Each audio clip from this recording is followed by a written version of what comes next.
In today's video, I'm going to teach you how to check and increase your buying power in the Robinhood app.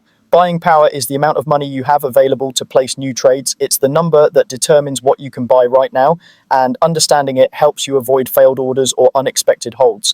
First, open the Robinhood app and log in. Make sure you're on a secure connection and that your app is up to date so all features display correctly. Once you're in, look for buying power on your home screen. Tap it to see the current amount available for trading.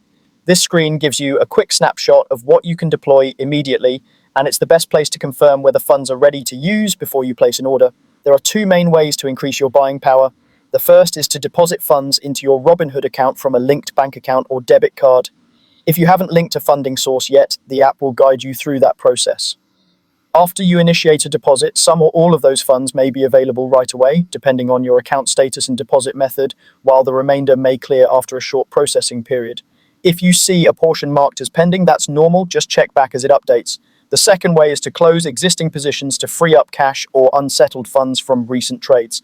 When you sell a stock, ETF, or other asset, the proceeds may take a bit of time to settle before they're fully available for all types of trades. You'll still see your buying power reflect what you can use immediately, and anything pending will typically move into available status after the standard settlement period. After you deposit money or close positions, your buying power will increase accordingly. If it doesn't update right away, pull down to refresh the screen or give it a moment and check again. You can also review recent activity to confirm what's completed versus what's still processing. For extra clarity, tap the buying power tooltip in the app. This helpful breakdown shows how Robinhood calculates your available funds and how they apply to different trade types, including stocks, ETFs, options, or cryptocurrencies.